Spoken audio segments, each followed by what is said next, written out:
There are things in this world that don't make sense. Shadows where there should be light, footsteps where no one walks, and sometimes things appear that shouldn't be there at all. Like the truck. It wasn't on any radar, no license plate, no driver. It had no history, yet there it was, roaring down the highway, defying time itself. I chased it once, I shouldn't have. Because the moment I got too close, the world as I knew it ceased to exist. And now I'm running from something I can't even explain. Something that knows my name. Something that wants me back on that truck. This is the Tales of Kindness. I'm so glad you're here, where we celebrate the power of kindness in every moment. If you enjoy this space, please like, share, and subscribe. It helps keep our community growing. The setting sun cast long golden streaks over Callaway's garage, painting the rusted vehicles in hues of orange and red. Richard Callaway, a retired military engineer, stood at the entrance, wiping his hands on an old rag. The latest addition to his collection sat in the center of the garage, a battered M932 military truck. There was something off about it. The truck was listed at auction as decommissioned, but its reinforced armor, custom engine, and extra plating told a different story. Richard ran his fingers over the faded metal, feeling the history buried beneath decades of dust and war. His fingers traced the shadows of old insignias long since scraped away. His gut tightened. "What's your story?" he muttered under his breath. And why, out of all the trucks he'd worked on, did this one make his heart race? He climbed into the cabin, the leather-wrapped steering wheel cool beneath his fingertips. Then it hit him. A vision. The distant sound of helicopter blades, the smell of diesel mixed with something burning, gunfire. A hand gripping the wheel, his own. A voice screaming orders over the radio. Blood splattered on the dashboard. Richard gasped and recoiled. He clutched the doorframe, his pulse hammering against his ribs. Where had that memory come from? He'd never been in active combat, never seen a battlefield. His military career was strictly engineering, designing vehicles, not driving them into war zones. So why did it feel like he had? Determined to shake the feeling, Richard grabbed a flashlight and slid under the truck's undercarriage. His breath hitched. A hidden compartment, seamlessly built into the frame, almost impossible to notice unless you knew where to look. With careful hands he pried it open. Inside, wrapped in oil-stained cloth, was a small military tin, a classified storage case. Richard's heart pounded as he pulled it out. "What the hell are you hiding?" At his workbench, he forced the tin open. Inside was a heavy silver coin, dull with age, but still intact. He held it to the light, turning it slowly until he could read the inscription. 1987 Phantom Unit. A shiver crawled down his spine. Phantom Unit. The words tugged at something buried deep in his mind, like a distant echo he couldn't quite place. He reached for his laptop and typed, "Phantom Unit 1987. No results." He tried again. Nothing. It was as if the unit had never existed. A sudden glare of headlights illuminated his garage. Richard stiffened. A black SUV idled at the curb. The driver's door swung open. A tall man in a dark suit stepped out, his movements too precise, too controlled. Government. Richard wiped his hands on his rag, forcing himself to remain calm. "Mr. Callaway," the man said. Richard folded his arms. "That's me. I understand you recently acquired a military vehicle." Not a question. Richard felt the weight of the coin in his pocket. His instinct screamed to lie. "Bought it at auction," he said casually. "Perfectly legal." The man studied him, his gaze sharp. "Have you found anything unusual?" Richard kept his expression blank. "Just rust and dust." The agent reached into his jacket and handed Richard a plain white business card. "No name, just a number." "If you do find something," the man said, his voice colder now, "we'd appreciate a call." Then, without another word, he turned, climbed back into the SUV, and disappeared into the night. Richard locked the garage doors, his mind racing. Who were they? And why did they care about this truck? Something deep in his bones told him that if he called that number, he'd regret it. He went back to the truck, searching every inch for more clues. That's when he saw them, tiny puncture marks along the frame.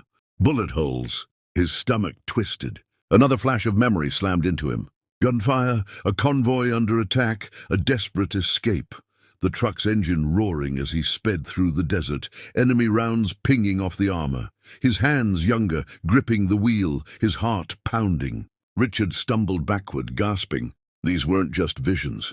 They were memories. His own memories. His hands trembled as he leaned against the workbench. Something happened to him. Something he wasn't supposed to remember. A rustling sound by the garage door made him turn sharply. An envelope had been slipped under the door. Richard's pulse quickened as he bent down and picked it up.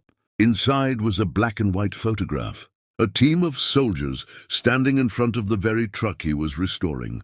And one of them was him. The street outside erupted in motion. SUVs, more than before. Richard barely had time to react before tactical operatives stormed into the garage. A man in a black coat stepped forward, flanked by armed soldiers. "Mr. Calloway," he said smoothly. Then after a pause, "No, should I say Captain David Sinclair?" The room tilted. Richard froze. That name, David Sinclair, it felt too familiar, too real. The agent smiled, but his eyes were cold. "You don't remember everything yet, do you?" Everything clicked.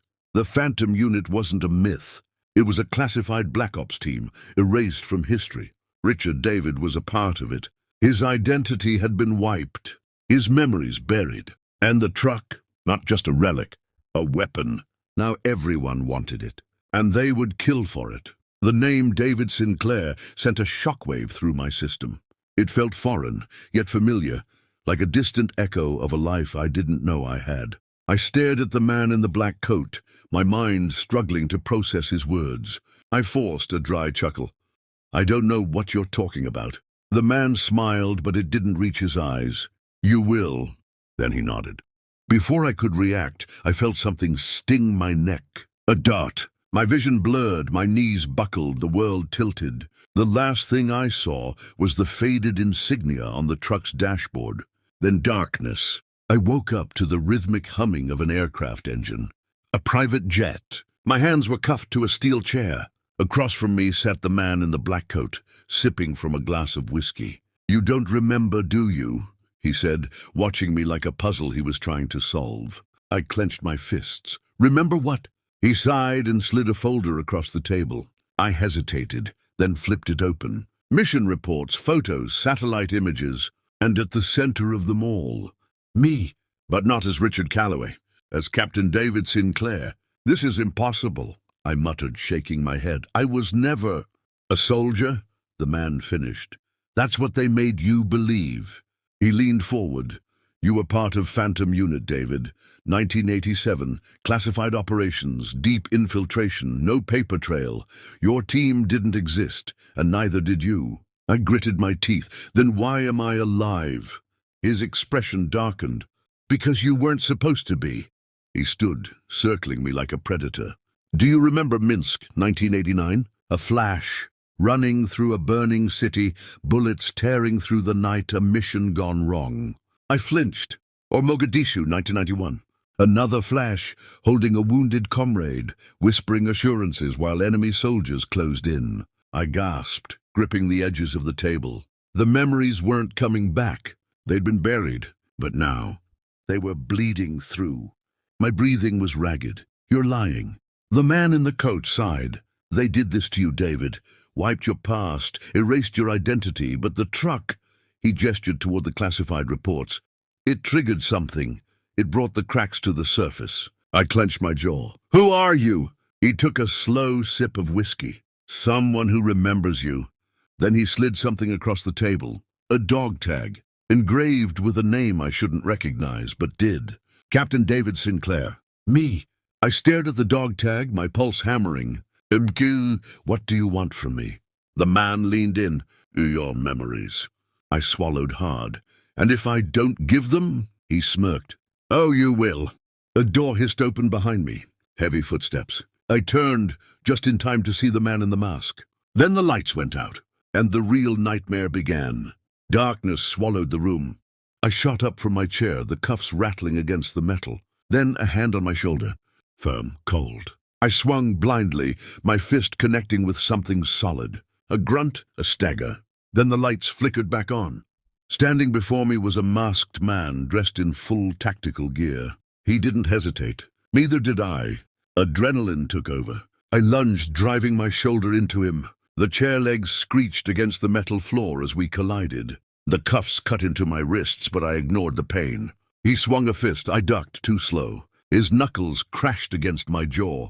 White-hot pain, a flash of light in my skull. But my body moved on instinct. I spun, driving my knee into his ribs. A satisfying crack. The man stumbled, and that was all I needed. I grabbed his wrist, twisted. His own weapon clattered to the ground. I snatched it. A Glock 19. Safety off. Barrel up. Pointed straight at the man in the black coat. The room tensed. The masked man groaned on the floor, clutching his ribs. The man in the black coat, however, didn't even flinch. He just smiled. "Good," he said. "It's still there." I gritted my teeth. "What's still there?" "Your training." I tightened my grip on the gun. "I'm not a soldier." He tilted his head. "Aren't you?" Memories flickered. Guns, commands, missions. I forced them down. "Let me go," I growled. The man sighed. "David, if I wanted you dead, you wouldn't have woken up." I hesitated. "Then what the hell do you want?" His smile vanished. "To help you remember." The jet lurched, turbulence shaking the cabin. I kept the gun raised. "Remember what?" I demanded.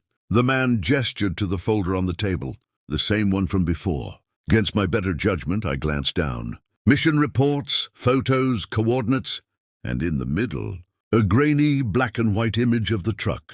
The same impossible truck I had chased, but the date on the photo was 1988. I felt my breath hitch. "That's not possible," I muttered. "That truck was just—" "Spotted last week?" the man finished. He leaned forward. "David, that truck has been appearing for decades, always in conflict zones, always in the middle of classified operations, and every time it shows up—" He tapped the photo. "People disappear." A chill ran down my spine. I didn't want to believe him, but the pieces were starting to fit. The man continued. "You were on that truck, David, back in 1989. Your team was sent to retrieve something—" I shook my head. "No, I've never been on that truck." His gaze darkened. "Yes, you have." His words sent a shiver down my spine, because somewhere deep inside, I knew he was right. The jet rocked again. Outside the window, thunder rumbled. "We're running out of time," the man said. "For what?" He exhaled sharply. "To find the truck before it disappears again." He slid something across the table. "A key." "For your cuffs," he said. I hesitated. Everything in me screamed not to trust him, but something deeper whispered that I needed answers. And this man, whether I liked it or not, was the only one who had them. I took the key, unlocked the cuffs, rubbed my sore wrists. Then I met his gaze. "Where do we start?" The man smirked. "We already have." The jet tilted downward. Through the window, the city lights of Moscow came into view. The hunt for the truck that shouldn't exist was about to begin. To be continued. Where do you think the truck came from? A secret government experiment? A supernatural force? Something even worse? Comment government, supernatural, or worse, and let me know your theories. And subscribe, because the truth is just getting started. The end. Thanks for watching. See you in our next epistle.